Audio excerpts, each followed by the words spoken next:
Hello, everyone. This is Kelly Beard of KarmicTools.com, and this is your weekly forecast for January 30th through February 5th of 2022.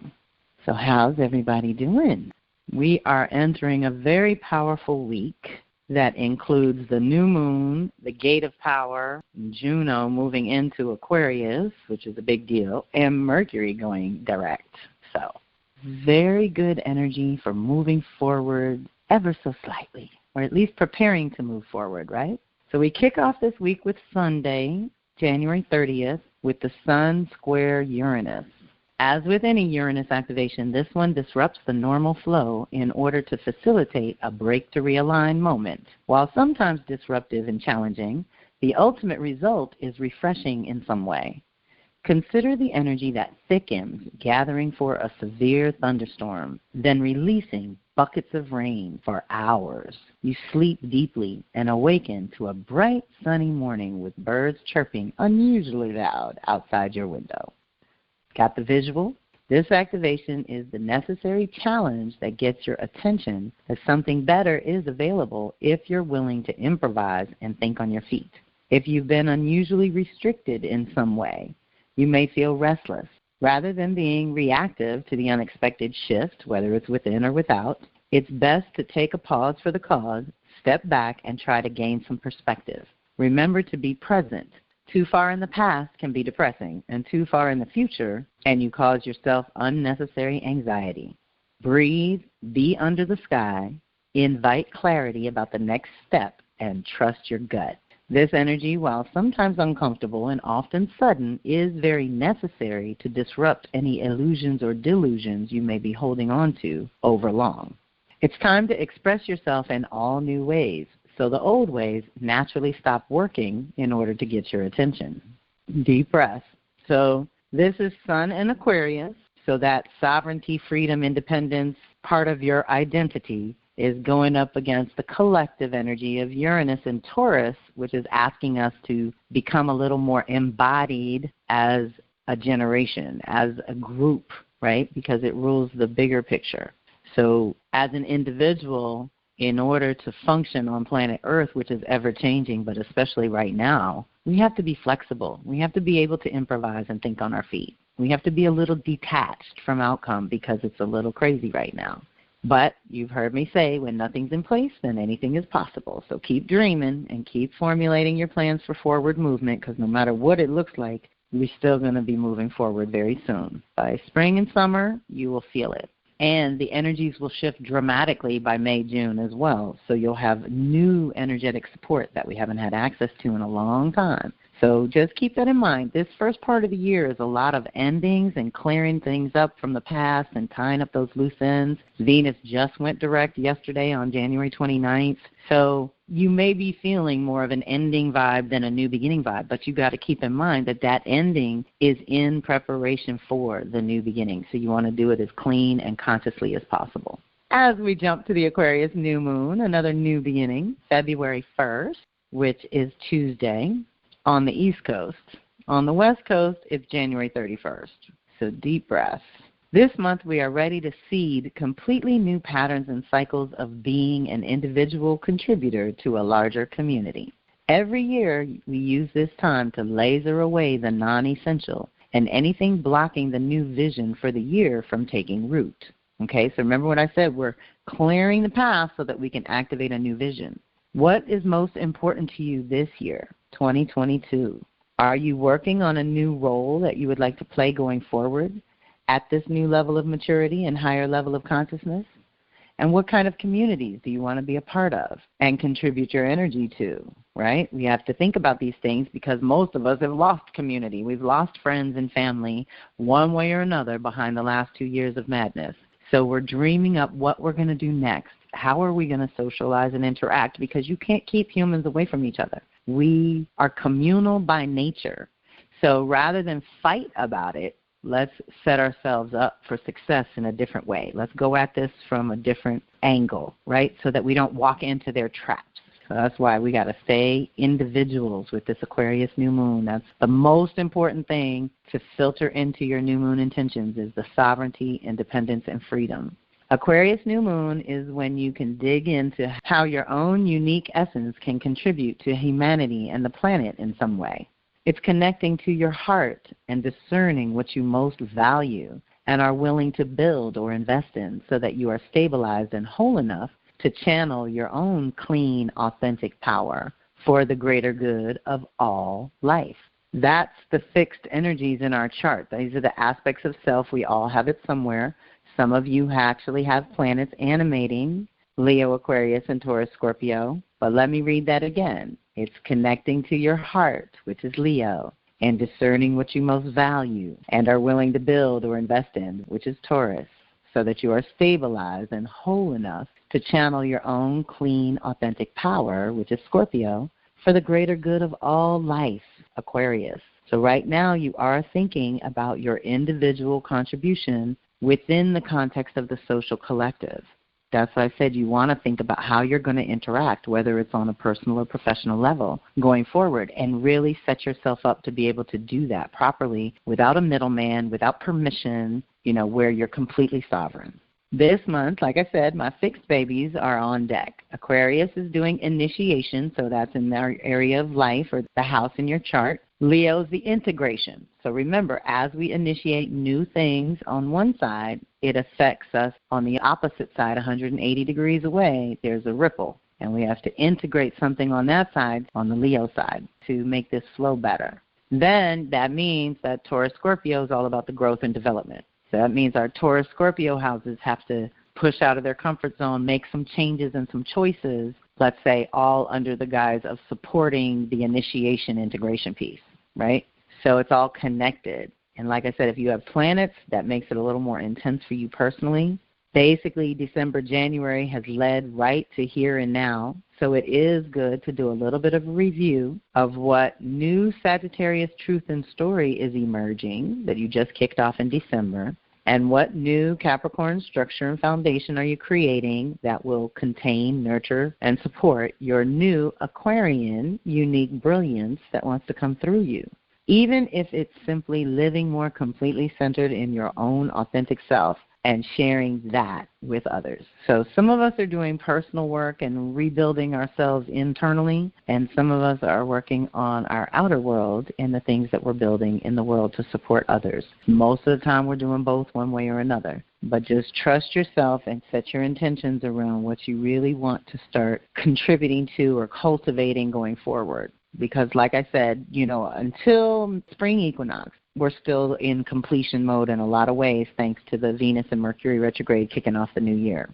Then on February 1st, we have Juno entering Aquarius until April 20th. Now, Juno takes 4 to 5 years to make it through the zodiac, so it's been a while since we've had her there. But I want to remind you here that this is special because she just finished in Capricorn, traveling with Vesta and Venus. So all the sacred feminine were just together in Capricorn. Vesta is the sacred individual. Venus is your values and priorities and those old roles and responsibilities that we're clearing out. So here, Juno is resetting those new roles and responsibilities that we are choosing in partnerships now and going forward. We have, theoretically, agreed to new terms. So now, as she moves through Aquarius, our independence, sovereignty, and freedom within the context of all our relationships, partnerships, and collaborations, at home or work, becomes the number one priority. If we cannot feel that things are fair and balanced, or if there is constant ego battles and drama at every turn, then it's not going to work on any level, private or public. The best thing to do with this energy is detach and discover the larger vision or perspective for your life at this time. After a lot of closure in recent months, now is the time to dream up how you would like to navigate your partnerships in the future.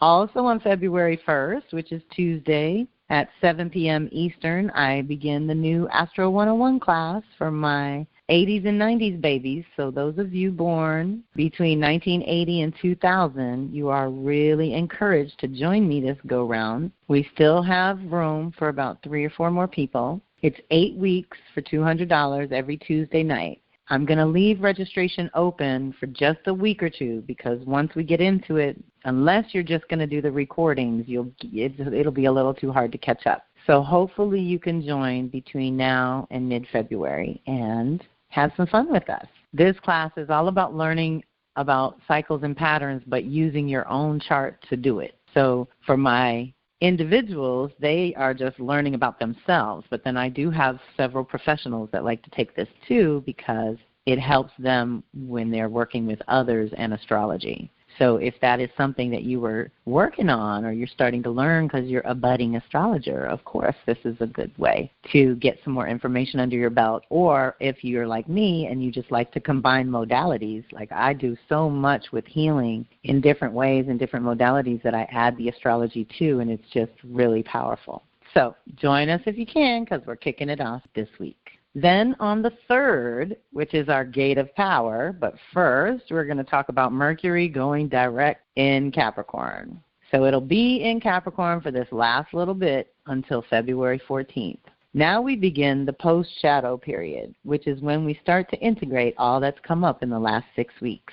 This back and forth through Capricorn Aquarius continues the work of creating structures for your life and containers for your creativity that allow you more freedom and authenticity. We can no longer fake it. So if what we are doing does not have meaning or value, then it's going to be harder to participate or contribute. If you haven't got any creative projects cooking at this time, then dig into your own individuality and look for the upgrade. It will be in the area of life where you used to be overly attached, but now that has lost its emotional charge, and you can easily let the issue and those associated with it go with ease and grace. It is a liberation when the monkey mind gives you a break and you are no longer directly affected by others' choices or behavior. Deep breath. I've also decided to include the post-shadow meditation and post-shadow divinations for you to review. This was part of the Mercury retrograde class. So I'm going to have 2 more of these throughout the year. The next one will be when it goes backwards in Gemini and forward in Taurus. So look forward to that Mercury retrograde class where you get pre-shadow, the actual retrograde, and post-shadow materials to work with that help you navigate with consciousness. So here you'll get a little taste of what that is, and maybe you'll join me next time. So the same day that Mercury goes direct, we have our Aquarius Gate of Power, which is all about inspiration and purification. So this is a time of change, new hopes and dreams, broadening your vision, your definition of freedom, independence and leadership, new beginning and clean slates, healing of all self-love issues, acknowledging the turning points, complete rebirth, new life, and new look. So maybe for yourself or your creative babies. Trying new and innovative ways for living. So we want to think outside the box, do something different to simplify your life. This time of year is when your unique contribution to the community comes up for renewal. How do you want to shift that in the new year? We use this sacred season to reset, to rest, replenish, and ruminate. We inspire our fiery creativity, and new projects or old projects get renewed. So this is Imbolc or Candlemas, depending on your culture and how you follow the seasons, but it's a cross quarter, the Aquarius Gate of Power, and it is the second of the 8 sacred seasons. So we have winter, spring, summer, fall, which are basically solar points of year that everyone's familiar with. The midpoint between winter, spring, summer, fall is what we call the gates of power. So it's more lunar and behind the scenes, and this is where we check in and ground or anchor something or permanently release something so that we can continue on to the next season successfully, right? So this is like any other cycle where we have 2 points and we meet at the midpoint to check in so that we finish that strong, right? So right now we're in the midpoint between winter solstice and spring equinox. So we're in the halfway point between the conception and the birth. So that's why this is the spark of initiation, the purification and cleansing that happens before a birth happens, right? So we are inviting a renewal of the light. The light is returning in this hemisphere, and the days are getting longer and the nights are getting shorter. Cross quarters are considered the gates of power, the in-between, the midpoint between the solstices and equinoxes. This is the sweet spot between seed and new life. This particular one is purification through fire and water and is preparing space for new energy. This is the season that you commit to the process of nurturing the intentions that you set for the new year around winter solstice. In order to create anew, often sacrifices and changes must be made. This time of year also coincides with several celebrations when many cultures give up something cherished in an effort to cleanse, clean, and clear a space for renewed growth within your being and your environment. This is about clearing a space for the new to come in. You should prepare as if it has already arrived. This season will culminate in 6 months, that's August of 2022, with the Leo gate of power, cross quarter, and what we call Lammas. So what would you like to create by then? We're being inspired with the new beginning now. What do you want in full blossom by August? What are you willing to give up to further your goals? What are you willing to fight for, to preserve within or around you? What relationships are you cultivating? So deep breath. We're still reviewing that, but this is part of the season. The next 6 weeks, we're going to focus on this new beginning so that we can prepare for spring equinox in all new ways to launch a new year officially. Then we have Friday the 4th, when Mars will sextile Jupiter. This is powerful. This energy will help you figure out what your deepest desires and authentic truth really are for you. If you are not sure, this expansion will illuminate the possibilities for you. This is a potent opportunity to take things to the next level. Mars often lends a boost of energy, so definitely be active. Work on some physical activity, but don't overdo it. Make any presentations you need to make. Negotiate any contracts or deals you need to, because all is supported for you knowing who you are and what you want in a way that conveys without much effort on your part, okay? That's when you're just naturally being you and you magnetize naturally what you need. It's so brilliant. The effort required to achieve this easy energy is to actively pursue your desires, to expand your horizons by learning something new, by being around other like-minded or like-hearted souls, and putting that extra energy behind some worthy project, starting with you. Same day, on Friday the 4th, we have Sun conjunct Saturn. Now, this is an annual initiation we get to work with all the time, but it may be the last one in Aquarius. I'm not sure. Don't quote me. This energy gives you a strong dose of purpose and direction, but also reminds you that those big dreams require a solid foundation in order to flourish. The wheels that get set in motion this week are creating your future, for better or worse, so pay attention. While this is often about career matters, it is also about your responsibilities in general, the things you have to do that cannot be delegated to others.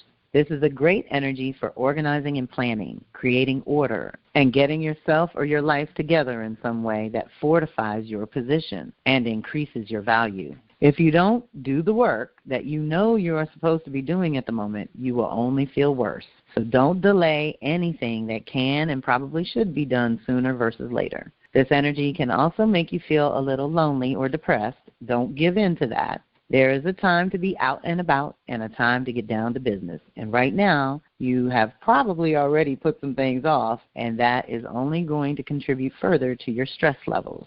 Make a list of things to do, prioritize them, and start checking them off. Deep breath. So the more we deepen our dedication, the more serious we get when we're working with Saturn, then the more success we have. If we flake out or we get weak and apathetic, it doesn't go as well. And this is an initiation for you, the individual, or your identity and purpose. The direction of the year is getting set in place. And like I said, we only get 2 to 3 shots of this combo in Aquarius. So that part of your life is getting some renewal, and then Saturn goes on its way and takes 30 years to come back. So this is a powerful initiation and relatively rare, even though it does happen every year. Okay, y'all, that's our week. I'm very grateful for the community. Thank you so much for listening. Reach out if you need to. This is Kelly Beard of Karmic Tools signing off.